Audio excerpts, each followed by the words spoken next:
Royal unions were seldom about affection. More often, they served as political agreements, calculated maneuvers designed to fortify authority, ensure sway, and beget successors. Occasionally, the pairs were fortunate, fostering a bond of respect, and on rare occasions, even developing affection. However, others were not so lucky. For some, the ordeal commenced on the very first wedding night. Today, I will recount tales of royal marriages that went horribly wrong right from the initial night. Anne of Cleves is remembered in history as Henry VIII's least attractive spouse, yet she was also among the most fortunate. Unlike others, she retained her life. Nevertheless, she was obliged to share a bed with him on their nuptial night. However, Anne, 24 years younger than Henry and regarded as appealing by German norms, failed to gratify him from their initial encounter. Admittedly, by 1540, Henry was an aging, corpulent man with a festering, foul-smelling legal lesion.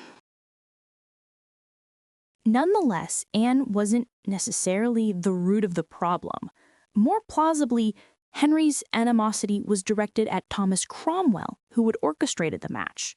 Thomas Cromwell later recalled that Henry informed him following the public reception at Greenwich on the 3rd of January that Anne was nothing as well as she was spoken of. Still, Anne of Cleves wedded Henry VIII at Greenwich Palace on January the 6th, 1540. The ceremony was extravagant, filled with regal splendor, yet behind closed doors it was already disintegrating. That night matters deteriorated further. By morning, Henry took Cromwell aside, admitting, "I liked her before, not well, but now I like her much worse." He confessed that he could not consummate the marriage, implying their union wasn't even legally binding. The marriage was annulled merely 6 months later, with Cromwell stating, "Many times his majesty has declared unto him that his nature has abhorred her ever since, so far that if his grace would go about to have ado with her, his highness verily thinks that his nature would not consent to do so." Henry and Cromwell also employed cruel and graphic depictions of Anne's physique to elucidate why their marriage remained unconsummated. These descriptions predictably diverted the blame firmly away from the king. After all, questioning Henry's capacity to consummate the marriage would have insulted his pride and masculinity. Anne received news of the annulment just 3 days before it was finalized, but displayed no resistance. She returned her wedding ring, requesting it be broken into pieces as a thing in which she had known no force nor virtue. As a gesture of gratitude for her cooperation and, likely, to avert conflict with her influential family, Henry granted his former queen a generous settlement and the honorary title of the King's Sister. Anne remained unmarried for the remainder of her life. Henry VIII soon married Catherine Howard, and Thomas Cromwell was executed on the very day of their wedding. The wedding night of Anne of Austria and Louis XIII also culminated in catastrophe. Their marriage, integral to a grand political pact, transpired in 1615 when both were merely 14 years of age. A pivotal figure behind the arrangement was the young king's mother and regent, Marie de Medici, an ambitious woman with a thirst for power. For her, it was paramount that this advantageous union be consummated forthwith. The young king himself was a timid and reserved individual, and although his bride, Anne, was a renowned beauty, a rare exception for the Habsburg lineage from which she came, and one of the most sought-after princesses in Europe, the very notion of publicly consummating the marriage filled Louis with apprehension. Although he managed to perform his marital duty on their wedding night, the humiliating ordeal of public consummation left him profoundly scarred. The pious and physically delicate king purportedly felt shame and great trepidation, and for the subsequent 4 years, he made no effort to share a bed with his wife. Instead, he visited her morning and evening, merely to observe court protocol. Anne, for her part, didn't seem overly distressed by this arrangement. She wasn't particularly fond of her husband, and appeared far more captivated by the splendor and intrigue of the French court. However, the pressure to produce an heir eventually drew the royal couple closer. But despite several pregnancies, each concluded in miscarriage. The long-awaited heir was finally born in 1638 after a thunderstorm prevented Louis from reaching Saint-Maur-des-Fossés, compelling him to spend the night with Anne at the Louvre. The royal child was perceived as a gift from heaven, and that child would go on to become one of the most iconic monarchs in history. Louis XIV, often referred to as the Sun King, stands as a pivotal figure in history. Another unfortunate individual, touched by the whims of fate, was Queen Ingeborg of Denmark, whose aspiration to wear a crown dissolved on her wedding night itself.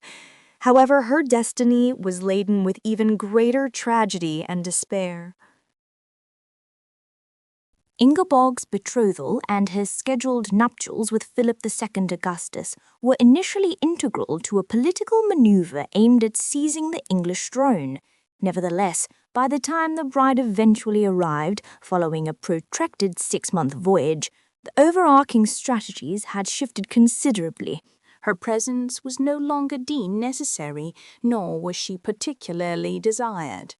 Notwithstanding the abrupt alterations in the strategic landscape, the wedding proceeded as planned on the 14th of August in the year 1193. However, merely a day after an unconsummated wedding night, Philip II exiled Ingeborg. He even went so far as to suggest that the Danish emissaries escort her back to her homeland. But she firmly declined to leave France, a land she had come to consider her own, and where she felt she now belonged.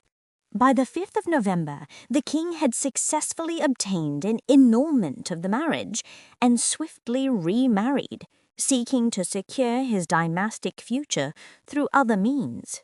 Despite this, Ingeborg refused to capitulate silently or accept her fate passively. She composed a direct appeal to the Pope, imploring him for protection and intervention in her predicament, detailing the injustices she was suffering at the hands of the king. In response to Ingeborg's desperate plea, Philippe imprisoned his former wife for a period of 20 years. She was confined within the walls of a castle under exceptionally harsh conditions, subjected to constant humiliation, provided with inadequate sustenance, and denied essential medical care, all of which contributed to her deteriorating health and well-being. The Pope, deeply disturbed by the egregious nature of her treatment, ultimately excommunicated the king, thereby compelling him to reconsider his actions and the ramifications of his disregard for papal authority and moral principles. In the year 1213, Philip eventually recognized the validity of their marriage once more and reinstated her title as queen, thereby acknowledging her rightful status and attempting to rectify the injustices she had endured for so long. Despite the profound hardships and suffering she had been forced to endure, Ingeborg experienced immense joy upon her release from captivity. For the remaining 10 years of Philip's life, they coexisted in a manner akin to that of brother and sister, maintaining a platonic relationship devoid of intimacy or affection. In his testamentary will, Philip bequeathed her 10,000 marks, serving as a final acknowledgement of the profound injustice and suffering he had inflicted upon her throughout their tumultuous marriage. In the year 1223, Ingeborg assumed the role of Queen Dowager of France, a testament to her resilience and enduring presence in the French court. As these historical narratives vividly illustrate, the notion of happily ever after does not invariably commence with a lavish royal wedding ceremony. Which among these recounted tales piqued your curiosity the most? Which narrative resonated with you on the deepest level? Please share your thoughts and reflections in the comment section, and I eagerly anticipate engaging with you in the subsequent video presentation. These historical accounts shed light on the complexities of power, love, and destiny in the lives of royalty, offering a glimpse into the challenges and triumphs that shaped their reigns.